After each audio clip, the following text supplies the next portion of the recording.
Dharavi redevelopment का मुद्दा इस विधानसभा चुनाव का सबसे बड़ा मुद्दा है। धारावी के विकास के लिए कुछ लोग इसका समर्थन कर रहे हैं तो कुछ लोग इसका पुरजोर विरोध कर रहे हैं। क्या है समर्थन का कारण और क्या है विरोधियों के मुद्दे? And this is the story of the biggest redevelopment project of the largest slum cluster of India by the country's topmost business tycoon. तो प्रॉब्लम क्या है? सवाल पहुंच नहीं पा रहा है। Everybody is telling the story from their own POV. व्यवसाय का क्या करें? धारावी को तो डेवलप होना चाहिए। So who does one believe? The news, the netas or the PR? How about we ask the Dharavi media? We let 3 reporters from Dharavi take the lead to tell us exactly how the redevelopment is being received. The reporters who were born in Dharavi, who live in Dharavi and report on Dharavi.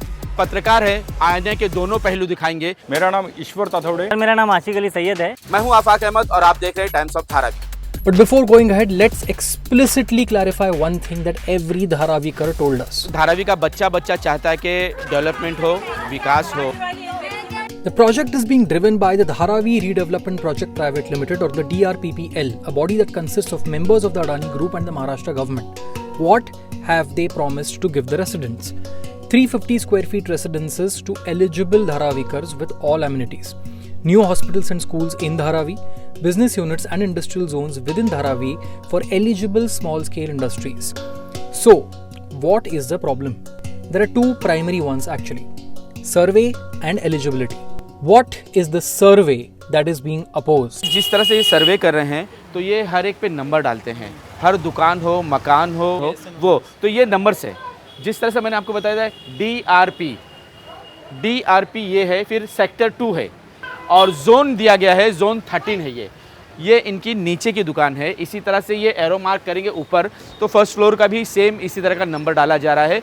जो हाँ, जिस तरह से वो देखिए number ऊपर होगा वो देखिए सीढ़ी पर आपको दिखाई दे रहा है। सर्वे करने के बाद में ये जो DRPPL कंपनी द्वारा सर्वे कराया जा रहा है उसको करने के बाद में झोपड़ों की पात्रता और अपात्रता को निश्चित किया जाएगा। उसके बाद ही उनकी सूची बनाई जाएगी, जिसके बाद उनको शिफ्टिंग किया जाएगा।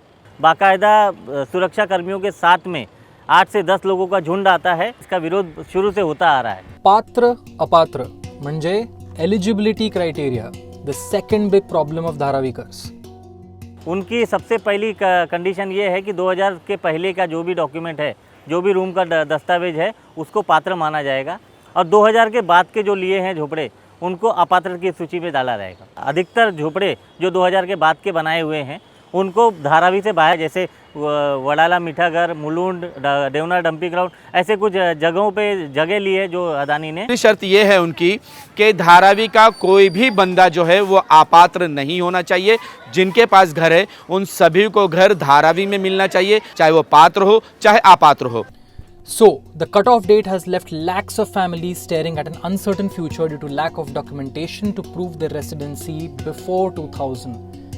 Like Mugamma, an old single mother who lives in a 10 feet by 10 feet house.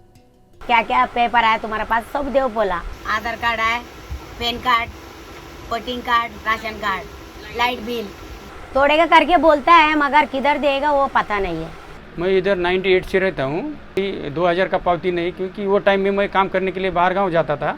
खाली 98 का मेरे पास LIC का पूरा है।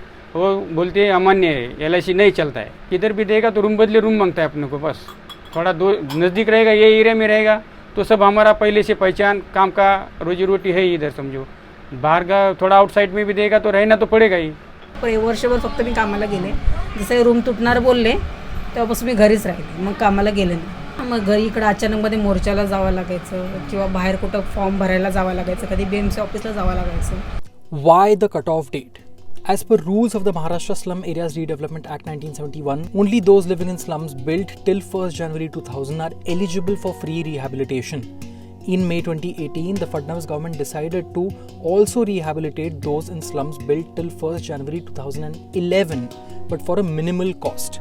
Then, a subcommittee formed by the Uddhav government recommended this minimal cost be fixed at Rs 2.5 lakh for ineligible slum dwellers for each house.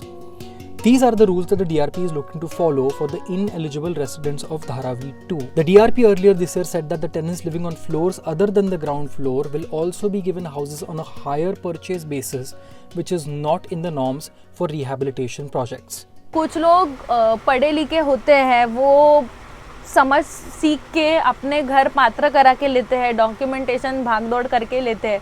बुगम्मा जैसे बहुत सारे हज़ारों लोग रहेंगे जो इसके बारे में कुछ नहीं कर पाते और अपात्र के अपात्र ही ठहर जाते हैं। और मुंबई में ऐसे MUTP, MUIP के प्रोजेक्ट्स हुए हैं जहाँ पे कट ऑफ डेट उन्होंने निकाल दी गई थी क्योंकि ये वाइटल पब्लिक प्रोजेक्ट्स थे। इन सिटू रिहैबिलिटेशन का प्रोविजन होता है। And while there are thousands of people who find these concerns and demands to be valid, there are also thousands who are desperately waiting for redevelopment and have welcomed the project.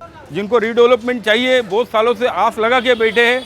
कई सारे ऐसे generation जो wait करते करते चले गए हैं, लेकिन उनको धारावी का रिडेवलपमेंट मिला नहीं है। धारावी की पतली पतली ऐसी गलियां हैं जिनको कभी भी सूरज की रोशनी भी देखने को नहीं मिलती जब तक वो अपने घर के बाहर ना आए। टीबी और अस्थमा की बीमारियां भी शुरू हो रही हैं, तो वो सारे लोग इस बीमारी से निकलना चाहते हैं, वो अच्छे घर चाहते हैं। Yunus Sheikh is assisting on the current survey and has also officially worked as an advisor on a previous one. चाहे सरकार किसी की भी हो, लेकिन डेवलपमेंट ज़रूर होना चाहिए। 7x8 के घर में 2-2, 3-3 बच्चे जिसके होंगे, उसी में मोहरी, उसी में किचन, उसी में वो कैसी ज़िंदगी गुजारते हैं। हमको सर्वे करना है, गिनती करना है कि कितने स्ट्रक्चर हैं रहने के लिए, कितने हैं दुकान मकान के लिए। इंडस्ट्रियल है यहाँ पर धारावी में, जैसे कि गारमेंट हो गया, चमड़े का काम हो गया, बहुत सारी चीज़ें हैं। जब तक सर्वे नहीं होगा पता नहीं चलेगा क्या है। Dharavikars are clearly divided with all kinds of POVs when it comes to the Adani redevelopment project, and with that, the challenges of telling stories of their own people have only risen for the reporters of Dharavi. अगर हम किसी के पक्ष में बात करते हैं तो सामने वाला कहता है कि आपको वहाँ से पैसे मिल चुके होंगे, और अगर हम किसी के विरोध में बात करते हैं तो वो कहते हैं तुम इस पक्ष के हो इसीलिए ऐसी बातें कर रहे हो। तो बहुत सारे लोग विरोध जता के हमको बोलते हैं ये मत करो, ये सवाल मत करो, क्योंकि वो सवाल उनके पास उसका जवाब ही नहीं रहता है। हम बोलेंगे वो सवाल करो, हम जवाब देंगे। तो पत्रकारिता इसे नहीं कहते हैं। जो लोकल एरिया के रिपोर्टर होते हैं उनको मामलों की और हादसों की सबसे गहन जानकारी होती है और वो सटीक जानकारी पेश कर पाते हैं लोगों के सामने। Now, the small industries of Dharavi have other challenges. Will redevelopment trigger job losses? नीचे रहते हैं, ऊपर काम चलता है। मेरे पास 5-6 आदमी काम कर रहे हैं, व्यवसाय का क्या करेंगे? Dharavi Adani issue is driving the politics before the Maharashtra elections. Why is opposition alleging land grab? जो भी सर्वे होता है वो सरकारी अथॉरिटी से होता है। ये सर्वे कौन कर रहा है? एक DRPPL नाम की प्राइवेट लिमिटेड कंपनी कर रही है जिसमें गुंडे चल रहे हैं। The DRPPL, the state government and the Adani group are in the crosshairs of it all.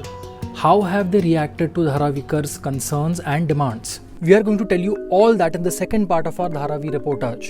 In the meantime, we need your support to continue this election trip to Maharashtra and to keep telling stories of the people of the state. So please click on the link in the description of this video. Choose a plan to support us. Support us because our focus is on you, the people.